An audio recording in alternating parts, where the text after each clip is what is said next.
No one knew who she was. She kept to herself, wore no rank. Master Sergeant Sarah Phoenix Martinez sat in the far corner of the Veterans Administration waiting room, her weathered hands folded in her lap and her gray hair pulled back in a simple ponytail.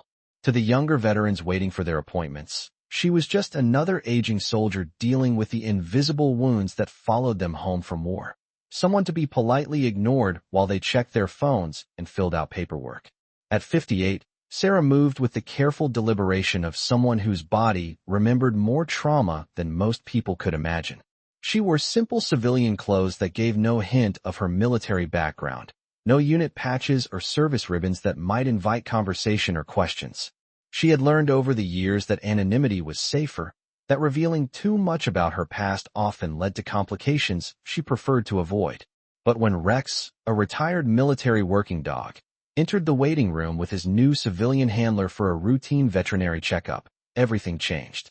The German Shepherd had spent 8 years detecting explosives in Afghanistan and Iraq, had survived multiple deployments and countless dangerous missions, and had been trained to recognize and respond to threats that human senses couldn't detect.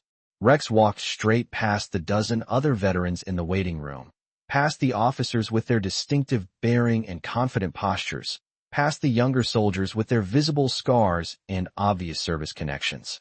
He walked directly to Sarah's corner, sat down at her feet without command or invitation, and remained absolutely motionless. The behavior of a war dog who had found something that demanded his complete attention and respect. That's when everyone in the room realized that the quiet woman in the corner wasn't just anyone. She was someone that an elite military working dog recognized as belonging to a very exclusive and dangerous brotherhood. The brotherhood of those who had survived the kind of combat that most people pray they'll never experience. Welcome to Silent Salute. Before we continue with this incredible story, tell us in the comments from which city in the world are you watching this video today. Your support means everything to us, and if you believe stories like this deserve to be heard, please hit that subscribe button. We're growing every day, and every single one of you makes that possible. Thank you for being part of our community.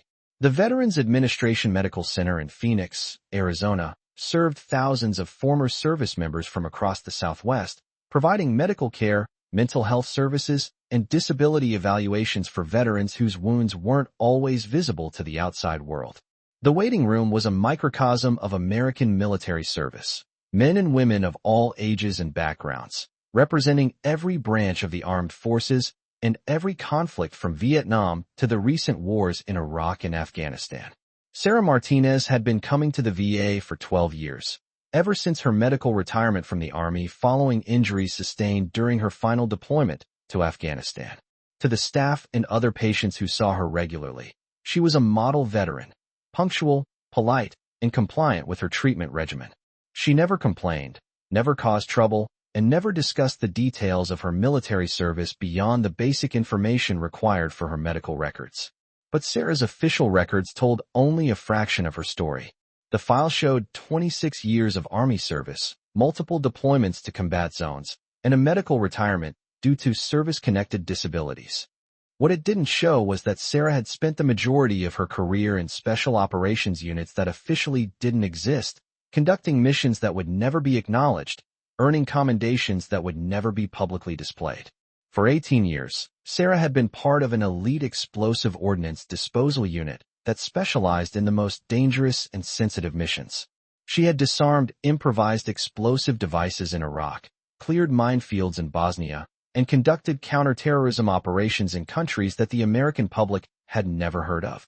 Her hands, which now shook slightly when she was tired or stressed, had once been steady enough to defuse bombs that could level city blocks. Most importantly, Sarah had worked extensively with military working dogs throughout her career. She understood their training, their capabilities, and their unshakable loyalty to the soldiers they served alongside. She knew how to read their body language, how to interpret their signals, and how to earn their trust and respect. The bond between explosive ordnance disposal specialists and bomb detection dogs was legendary in military circles, a partnership that often meant the difference between life and death in the most dangerous environments on Earth. The morning that Rex entered the waiting room, Sarah was there for her monthly appointment with Dr. Patricia Reynolds, a VA psychiatrist who specialized in treating post-traumatic stress disorder in combat veterans. Sarah had been seeing Dr. Reynolds for 5 years, working through the psychological challenges that came with transitioning from a life of constant danger and high-stakes decision-making to the mundane realities of civilian existence. The other veterans in the waiting room represented a cross-section of American military service. There was Captain Michael Torres, a Marine officer who had lost his left leg to an IED in Fallujah and was now dealing with phantom pain and mobility issues. Sergeant First Class David Johnson, an Army medic who had served 3 tours in Afghanistan and was struggling with depression and alcohol abuse. Staff Sergeant Maria Gonzalez, an Air Force security specialist who had been sexually assaulted by a fellow service member and was working through the trauma with VA counselors. Each of them had their own story, their own wounds, their own challenges in adjusting to life after military service. But none of them paid much attention to the quiet woman in the corner who seemed to prefer solitude to conversation. That changed when Rex entered the room. The dog belonged to Dr. James Patterson, a retired Army veterinarian who now worked part-time at the VA, providing medical care for retired military working dogs. Rex had been Dr. Patterson's partner during their final deployment to Afghanistan, and when the dog's military service ended, Patterson had adopted him as a civilian pet. The transition hadn't been easy. Rex struggled with anxiety and hypervigilance, symptoms that mirrored those of his human veteran counterparts. Dr. Patterson had brought Rex to the VA that morning for a routine examination and to pick up prescription medications that helped manage the dog's post-service anxiety. It was a monthly visit that had become routine, with Rex usually staying close to Dr. Patterson and showing little interest in the other people in the medical facility. But as soon as Rex entered the waiting room, his behavior changed dramatically. His ears went up, his head turned towards Sarah's corner, and his entire body language shifted into a state of alert attention. Without any command from Dr. Patterson, Rex walked directly across the room, navigating between chairs and other veterans with the precise movement of a working dog on a mission. When Rex reached Sarah's chair, he sat down immediately in the perfect heel position, his body aligned with her left leg, his eyes focused straight ahead. It was the position that military working dogs assumed when they were working with their handlers, a posture that indicated absolute focus and readiness for commands. The effect on the waiting room was immediate and electric. Every veteran present recognized the significance of Rex's behavior, even if they didn't fully understand what had caused it. Military working dogs didn't show that level of respect and attention to random strangers. They reserved that behavior for people they recognized as belonging to their world. The world of combat operations, dangerous missions, and the unbreakable bonds forged between soldiers who depended on each other for survival. Dr. Patterson approached cautiously, his expression showing confusion and growing curiosity. "I'm sorry, ma'am. Rex doesn't usually. He's not supposed to approach other people without permission." Sarah looked down at Rex with an expression that combined surprise and deep emotional recognition. She could see the careful breeding, the intensive training, and the unmistakable signs of a dog who had served in the most dangerous environments the military could offer. Rex's scars were visible if you knew what to look for. Small marks on his muzzle from shrapnel, a slight irregularity in his left ear from an explosion that had been too close, the alert posture of an animal that had learned to detect threats that could kill both him and his human partners. "It's all right," Sarah said quietly, her voice carrying an authority that made Dr. Patterson stop in his tracks. "Rex knows what he's doing." She reached down slowly, carefully, and placed her hand on Rex's head. The dog didn't move, didn't flinch, didn't show any sign of anxiety or uncertainty. Instead, he leaned slightly into her touch, displaying the kind of trust and recognition that took years to develop between military working dogs and their handlers. Captain Torres, who had been watching the interaction with growing fascination, spoke up from across the room. "Ma'am, if you don't mind me asking, Rex only acts like that around people he recognizes as military working dog handlers. Were you Yodi?" The question hung in the air like smoke. Sarah looked around the waiting room at the faces of veterans who were now paying close attention to her conversation, understanding that they were witnessing something significant but not yet grasping its full implications. "I was," Sarah said simply, her hand still resting on Rex's head. 26 years, Army. Explosive ordnance disposal. The revelation sent ripples of respect and recognition through the assembled veterans. EOD specialists occupied a unique position in military culture. They were the soldiers who deliberately sought out the most dangerous situations, who volunteered to confront explosive devices that could kill them instantly if they made the slightest mistake. They were a small, elite community within the larger military, bound together by shared experiences that few other soldiers could understand. But Sergeant Johnson, who had served as a medic in Afghanistan, noticed something else about Rex's behavior. "Ma'am, I've worked with a lot of military working dogs downrange. Rex isn't just recognizing you as EOD. He's showing the kind of respect that dogs reserve for handlers they've actually worked with in combat. Did you serve with him specifically?" Sarah's smile was sad and distant. "Not with Rex specifically, but with dogs from his unit. I spent 3 deployments working with the 341st Military Working Dog Detachment in Afghanistan. Rex looks like he might be from the same breeding program." Dr. Patterson stepped forward, his expression showing growing recognition and respect. "Ma'am, Rex served with the 341st for his entire career. If you worked with that unit, then you would have known some of the dogs in his pack, maybe even his littermates."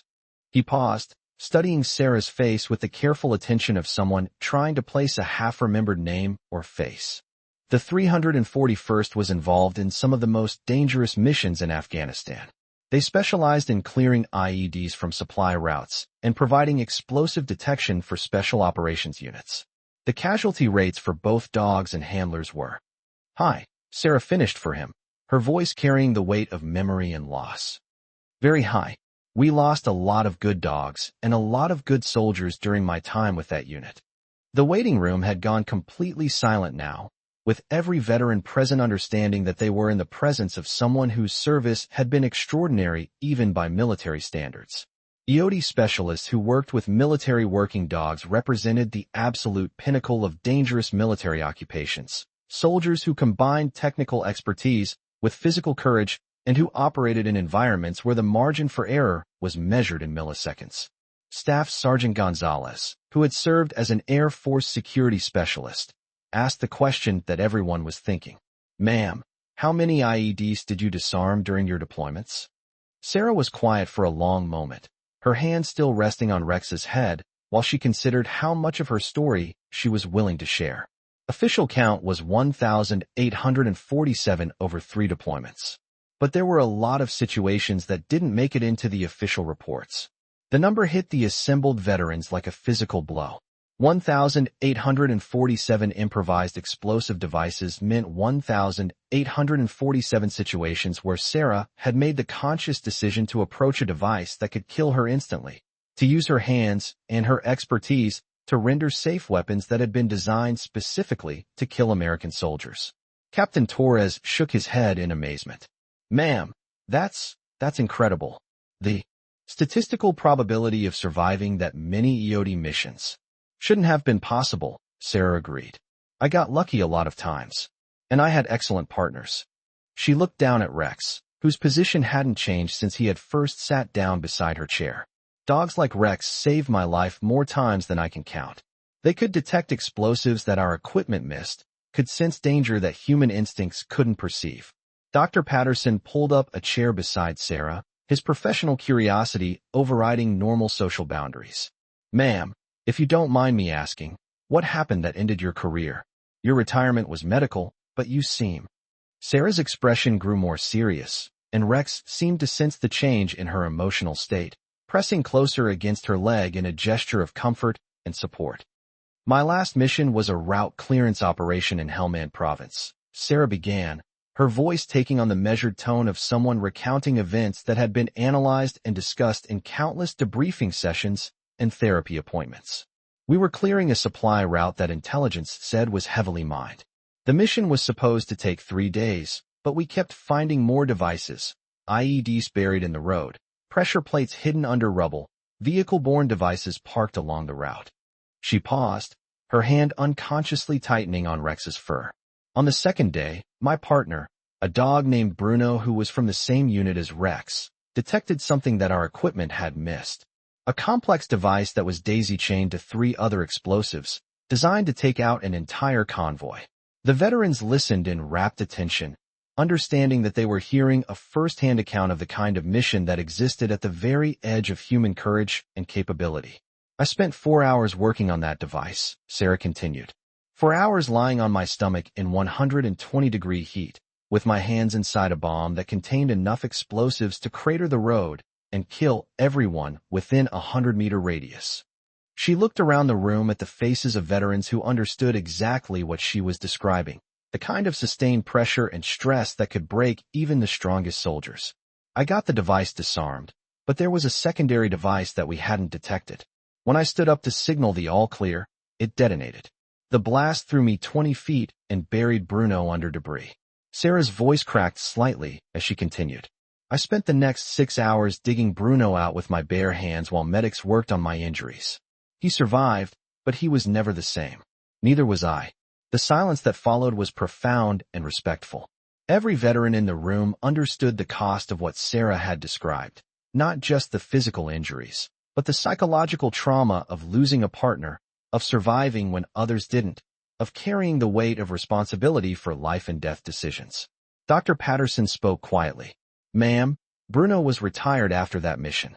He's living with a family in Colorado now, still struggling with anxiety and hypervigilance. But he's alive because of what you did. Sarah nodded, tears streaming down her face. I get updates on him sometimes. Pictures, reports from his veterinarian. It helps to know that he's safe, that he's being taken care of. Rex, who had remained motionless throughout Sarah's story, suddenly shifted position. Instead of sitting at her side, he moved to lie down across her feet, his body providing weight and pressure that veterans and their service animals recognized as a grounding technique for managing anxiety and flashback symptoms. The gesture wasn't lost on the other veterans in the room, who understood that Rex was providing the same kind of emotional support that he had been trained to offer his military handlers during and after combat operations. Sergeant Johnson, the former medic, spoke with obvious respect and admiration. Ma'am, what you've told us, that's Medal of Honor level heroism. Have you received recognition for your service? Sarah's smile was tired but genuine. I have a Purple Heart for my injuries and a Bronze Star with Valor for the route clearance mission. But the real recognition is knowing that the supply route stayed open, that convoys could get through safely, that soldiers made it home to their families. She gestured toward Rex, who was still lying across her feet with obvious contentment. And recognition like this, when a military working dog remembers what we did together, when he understands that we're part of the same brotherhood, that means more than any medal ever could. Captain Torres, who had been listening with growing amazement, stood up and walked over to Sarah's chair. Without speaking, he came to attention and rendered a sharp salute, a gesture of respect from one combat veteran to another, an acknowledgement of service that transcended rank and branch distinctions. One by one, the other veterans in the waiting room followed Torres's example. Staff Sergeant Gonzalez, Sergeant Johnson, and even Dr. Patterson stood and saluted the woman who had spent 18 years deliberately seeking out the most dangerous situations in modern warfare and who had survived 1,847 encounters with devices designed to kill her. Sarah returned the salutes with the dignity and bearing of someone whose service had earned the highest levels of respect and recognition. But more than the formal military courtesy was the understanding that passed between these veterans, the recognition that they were all part of a community bound together by shared sacrifice and mutual respect.